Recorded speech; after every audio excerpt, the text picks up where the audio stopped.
Wow, অসাধারণ sound! দেখুন কত সুন্দর সাউন্ড হইতেছে। হ্যালো ভিউয়ার্স, আসসালামু আলাইকুম। সবাই কেমন আছেন?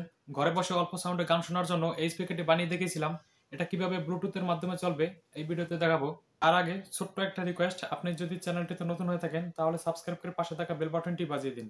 চলুন ভিডিওটি শুরু করা যাক। স্পিকারটি ব্লুটুথ সিস্টেম করতে আমাদের এরকম একটা ব্লুটুথের প্রয়োজন হবে।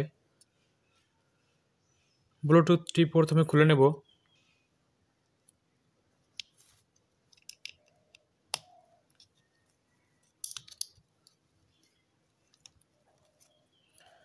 দেখুন খুলে নিয়েছি। ব্লুটুথের সার্কিটটি আমাদের প্রয়োজন হবে, তার দুটি কি প্রথমে রিমুভ করে দেব।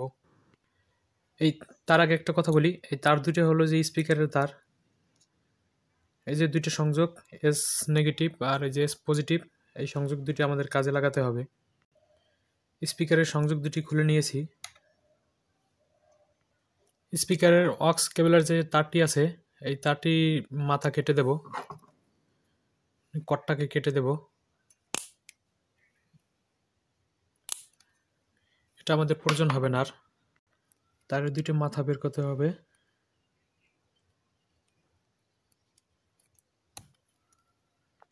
তারের মাথা দুটি হালকা একটু রাং ধরাবো।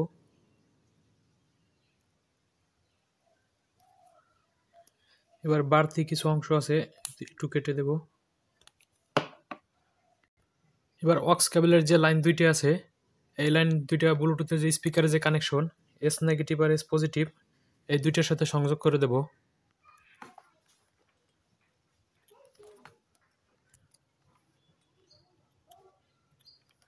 দেখুন সংযোগ করা হয়ে গেছে। এখানে লাইনের ক্ষেত্রে আপনারা যদি নেগেটিভের সাথে পজিটিভ দেন, পজিটিভের সাথে নেগেটিভ দেন, তাতে কোনো সমস্যা নেই।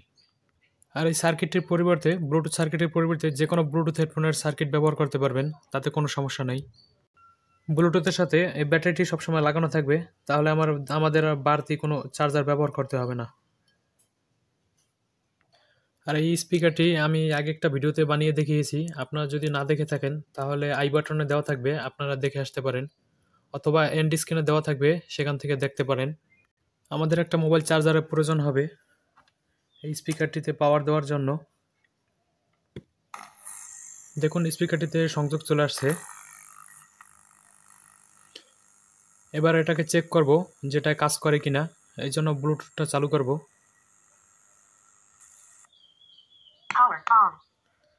দেখুন লাইন চলে আসছে। ব্লুটুথ কানেক্ট করে এবার টেস্ট করব।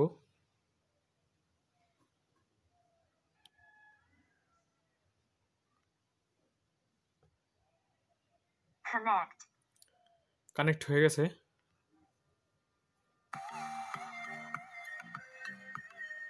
দেখুন কত সুন্দর সাউন্ড হয়।